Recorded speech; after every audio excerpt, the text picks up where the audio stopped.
dikatakan firman Tuhan, Tuanku Raja telah mengeluarkan titah bahwa setiap orang yang mendengar bunyi sangkakala, seruling, kecapi, rebab, gambus, serdam, dan berbagai bagian jenis bunyi-bunyian harus sujud menyembah patung emas itu.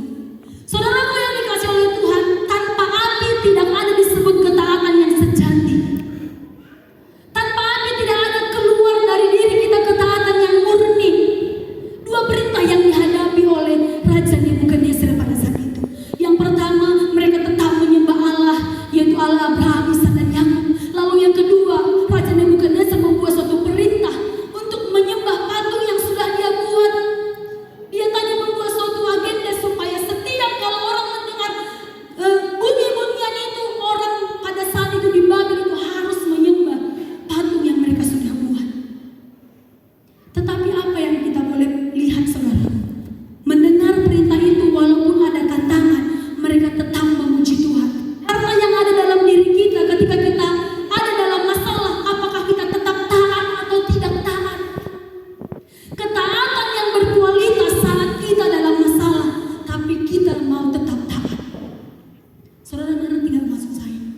Walaupun situasi kita mungkin akan diperhadapkan dengan sesuatu namanya konsekuensi yang kita akan kita terima ketika kita tidak melakukan itu, bertentangan dengan firman Tuhan, tapi kita tetap taat. Itulah ketaatan yang berkualitas. Kalau ketika hidup saudara enak-enak saja, saudara taat memuji Tuhan, saudara taat beribadah, itu orang yang itu biasa-biasa saja, saudaraku. Tetapi coba kita belajar hari ini dari pemuda Sadrak, Mesak, dan Abednego. Di tengah-tengah mereka akan menerima konsekuensi ketika tidak taat, akan dimasukkan ke dalam dapur perapian. Firman Tuhan katakan dalam Daniel, algojo yang melemparkan Sadrak, Mesak, dan Abednego itu mati.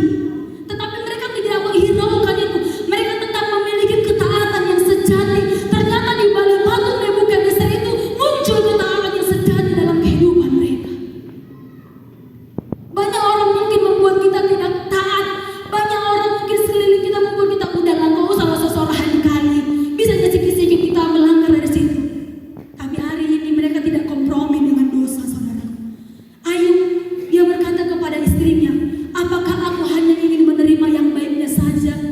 Dia berkata, jikalau Tuhan yang sudah memberi, Tuhan juga yang akan mengambil. Terpujilah Tuhan. Adakah saudara di fase kita mungkin di titik terendah kita, di tengah-tengah kita mungkin menghadapi patung yang besar? Saya nggak tahu masalah patung yang sedang ada di hadapan saudara hari ini. Masihkah saudara taat? Atau mungkin saudara, ayolah gak apa-apa kita berobat ke sana. Sedikitnya itu, enggaknya menyimpang. Kita doakan nanti dalam nama Yesus, padahal sudah ke tempat-tempat yang lain. Sadrak, Mesak, dan Abednego tidak mau kompromi dengan dosa. Respek mereka ketika mereka menghadapi masalah, tantangan, mereka tetap memuji Tuhan. Mereka tidak kehilangan semangat, gairah dalam mereka melayani, beribadah kepada Tuhan. Kita belajar juga dari Nuh.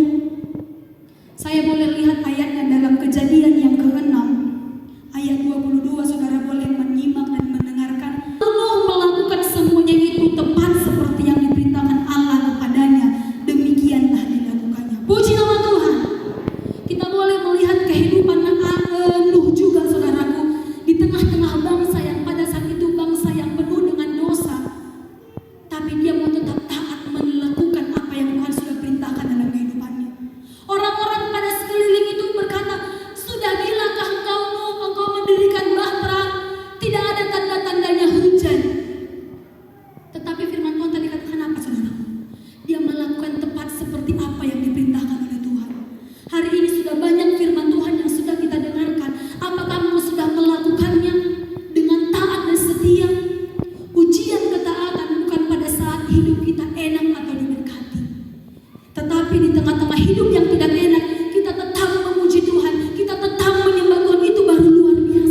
orang itu loyalitas, setia kepada Tuhan itu tergantung doanya.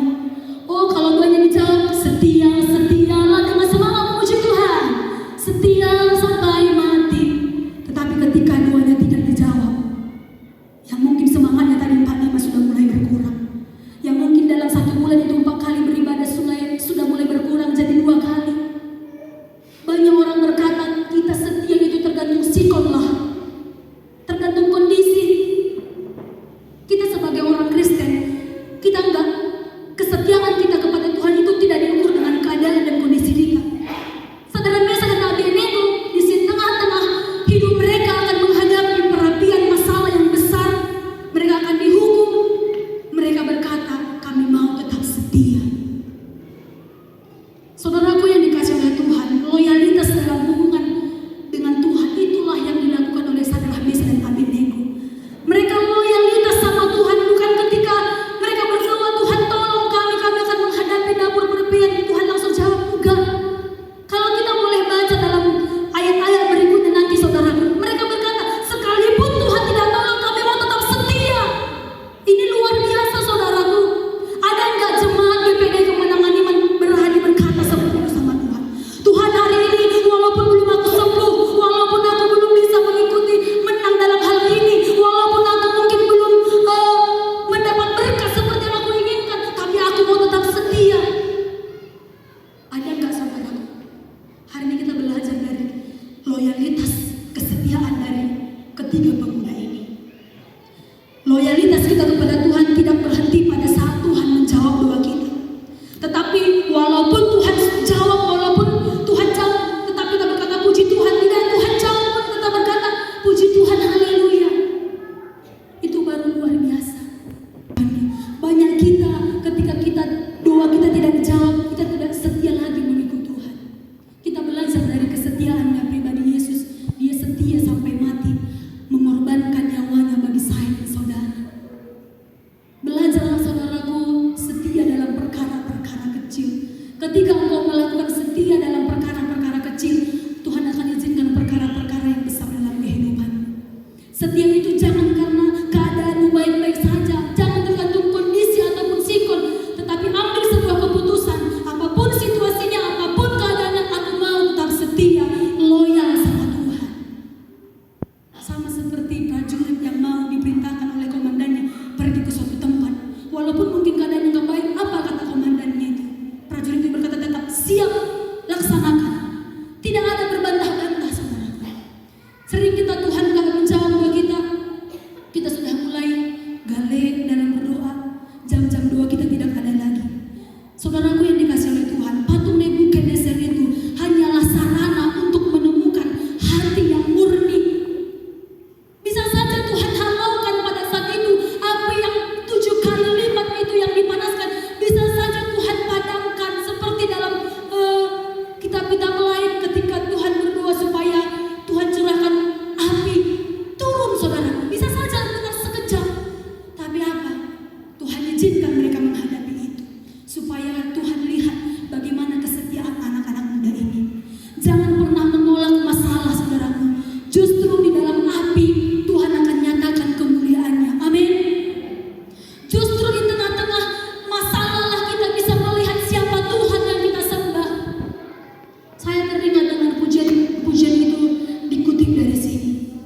Itu judulnya jujur. Dia berkata, bahkan di dalam api pun ku kan menyembahmu. Tetap setia walaupun di dalam api. Amin Bapak Ibu. Jangan hanya ketika hidup kita diberkati, hidup kita happy-happy, kita setia melayani Tuhan, setia berdoa. Dijawab atau tidak dijawab, aku mau berkata tetap setia loyal sama Tuhan. Lalu yang ketiga, patung Nebukadnezar itu ataupun masalah itu melahirkan iman yang sejati. Karena yang Tuhan kerjakan dalam hidup saya dan saudara itu adalah hal-hal yang sejati. Tidak mungkin Tuhan membuat hal yang tidak baik bagi saudara. Apa itu iman? Kepercayaan kita sama Tuhan. Kalau kita boleh melihat di ayat yang ke-28, ayat itu muncul setelah mereka keluar dari dapur perapian. Saudaraku yang dikasih oleh Tuhan, mereka tidak tahu bahwa mereka akan keluar dari api itu, mereka tidak terbakar, mereka tidak tahu.